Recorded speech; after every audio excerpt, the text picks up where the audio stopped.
Hey guys, welcome back. I'm Four Towers Films. Doug 218. What's going on?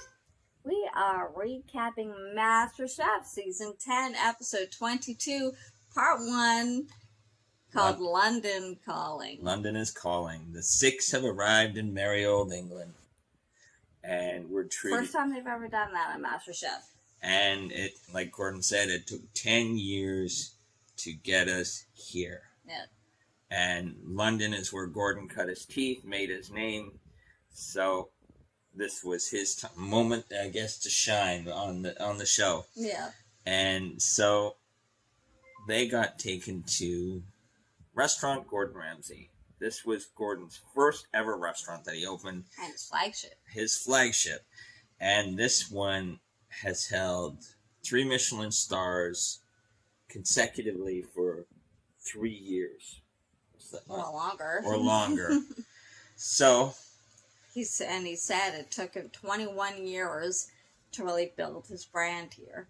And this restaurant is beautiful. It's not grandiose. It's not, opulent. It's small. It's intimate. And you can see why he's very proud of this facility. So the teams were chosen by Gordon. And in the set of 3-3. There's only 6 of them left. And the red team was led by... Red team? The red team. By Nick. Sarah. Sarah's on the blue team.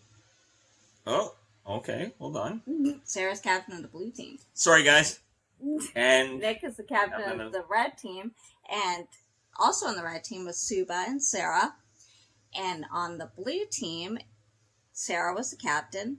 Or Sherry was on the red team. Sarah was the captain of the blue team. And also Noah and Dorian were on the blue team. So he brings them all into his kitchen, and they are working off this menu, his menu. They had to do 2 appetizers and 2 entrees. And these entrees have been on the menu for what? It's been... I think pretty much since the inception, I believe, of the restaurant. So he gives them... He's basically gives him his pep talk and says, look, your work, my standards. Right. Aaron's in the kitchen, Gordon's in the kitchen, Joe's front of house.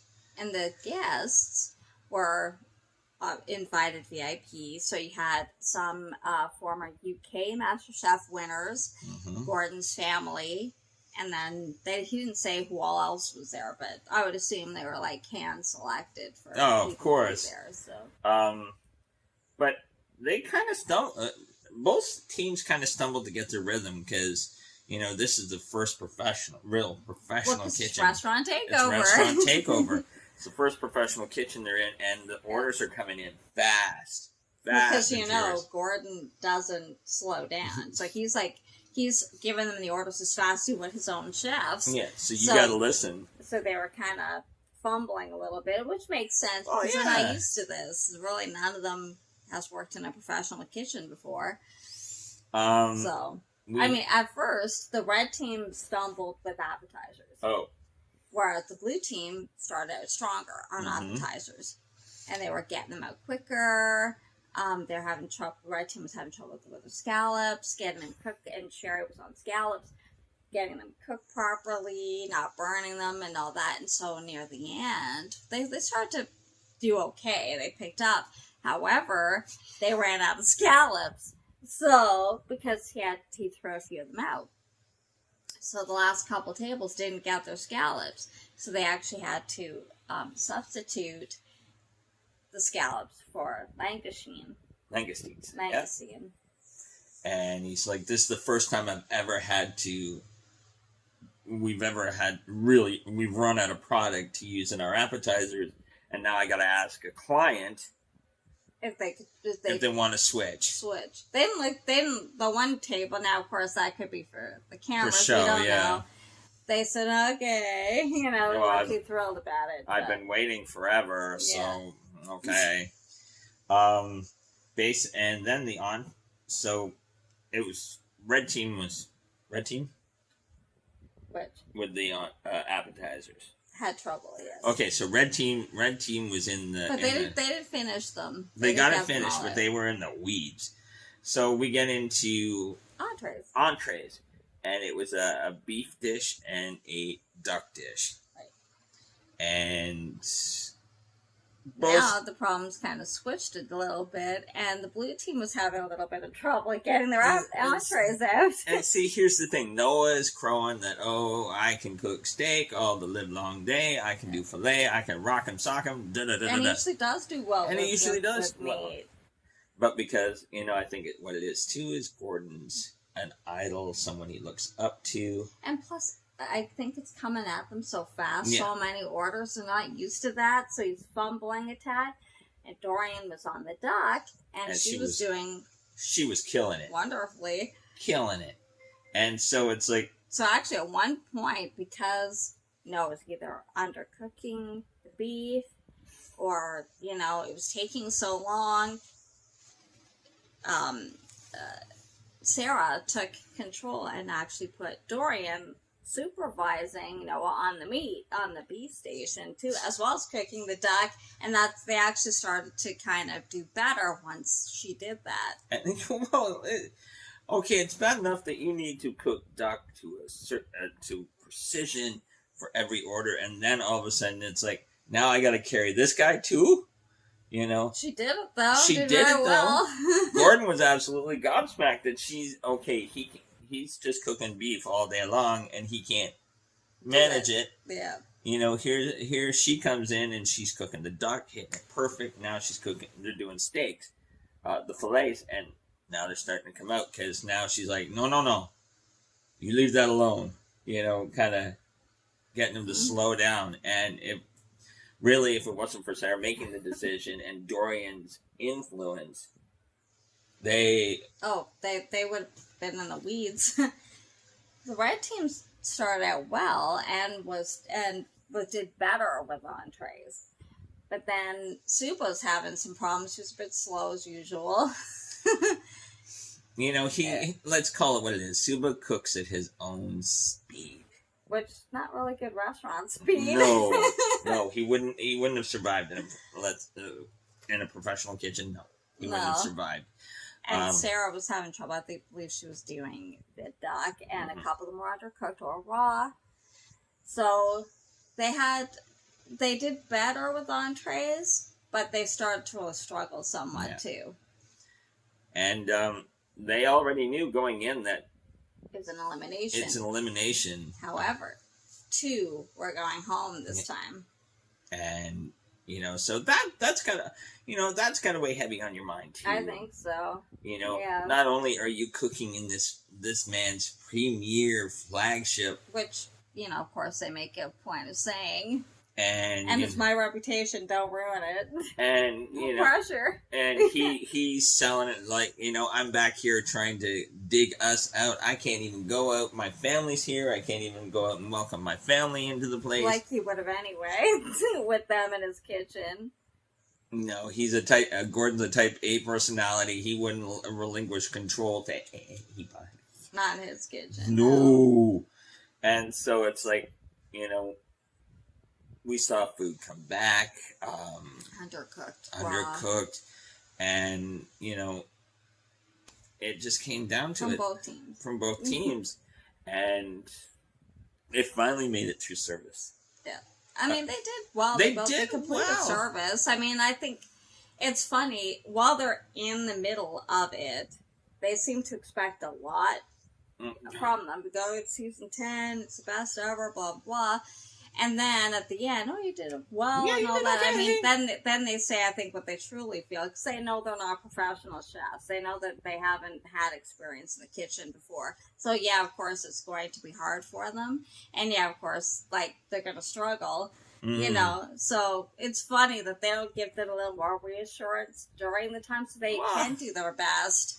But they don't seem to do that with Restaurant Takeover. No, Restaurant Takeover, they just literally put them through the ringer, and you really get to see who's got it. And at a restaurant level. But let's face it, most of them may or may not ever own a restaurant, Some of them it's cookbook. Look, we've seen previous winners, even not all of them own a restaurant. No. Some of them do or work in restaurants, but I think that's not the goal of all of them. So. no. I think Dorian for sure. Any professional kitchen would be lucky to have this woman. Yeah, she does really well. She's a phenomenal cook. Yeah. So they get through service. Service is done. So I don't know if it was really a slam dunk, but because both teams actually did pretty well, especially because the blue team did struggle. So, and Noah really struggled in that. So, but in the end, the blue team won it. And Gordon basically made sure that they knew if it wasn't for Sarah and Dorian, Noah would have gone home. Mm-hmm. And, now with only, 5 of them going to be left. Yeah, because right now there's 7. There's no place to hide. No. There's now every little mistake is going to be magnified, and sorry. Well, now they're getting down to the nitpicky. Oh, now so if everybody's cooked it okay, now it's nitpicky things because there's not that many of them left. So that's kind of basically what they have to do. Well, like you saw with the round table that they did after the customers were gone, Gordon and them, and you could see that it was real finite nitpicking and Well, this one they actually had something. I mean, except for Noah, who cooked several of the meat undercooked. Oh, it's still moved. And that but Dorian helped him out because the red team lost. I mean, they had a little less mistakes because of that, because Dorian could cover for him and all that. So, and they were strong, so they won on the basis of Sarah and Dorian. Yeah. The red team had 2 that were kind of struggling a little bit, and neither one really, there was nobody really to help kind of thing with except Nick, but Nick was also doing what Sarah was doing, plating and all that kind of stuff. So, I mean, he could have possibly stepped in, but they had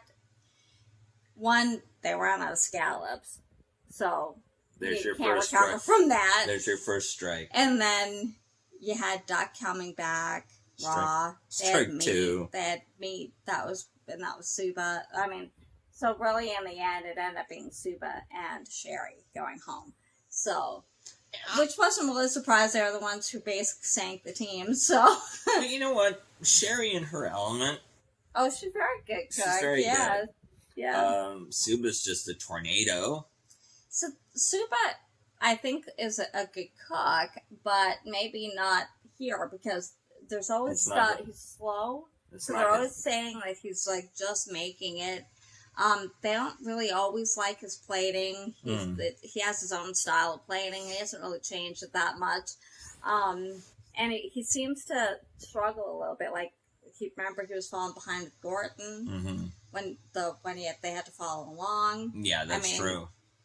He just barely made it past that too. So I mean, he's a good cook. It's not taking anything away, but is he really on the level of the rest of them? No. Not really. He could maybe he could open his own food truck or something, or a restaurant how he does. Yeah, things, but not related to how they do things. They like the fine dining and the beautiful plating and all that, and that's just not Suba. No. So It's cooked. It may not look pretty, but it tastes good. Well, that's what they say. It tastes good anyway. But if they don't always like his plating, it's not very often that they do. I find. The 2 things you don't want to hear. It's a mess. Yeah. And it looks like you tossed it, but it tastes good. Well, you want to hear it tastes good, but you don't necessarily want to hear it doesn't look good. No. Well, that's it for this week. Thanks for watching. They are still in London next week with a guest appearance by Nigella Lawson, so that will be fun to see. And it looks like Miss Nigella has gotten herself healthy, and she's thinner now, and I wonder if she'll tell their secret. Maybe she will. Oh. Thanks for watching. If you liked it, give it a thumbs up. Don't forget to subscribe. Hit that notification bell so you know when I upload. If Time Masterchef airs, do other reality shows as well. So check them out. And we'll see you next week. And I'll see you next week. See you guys. Bye.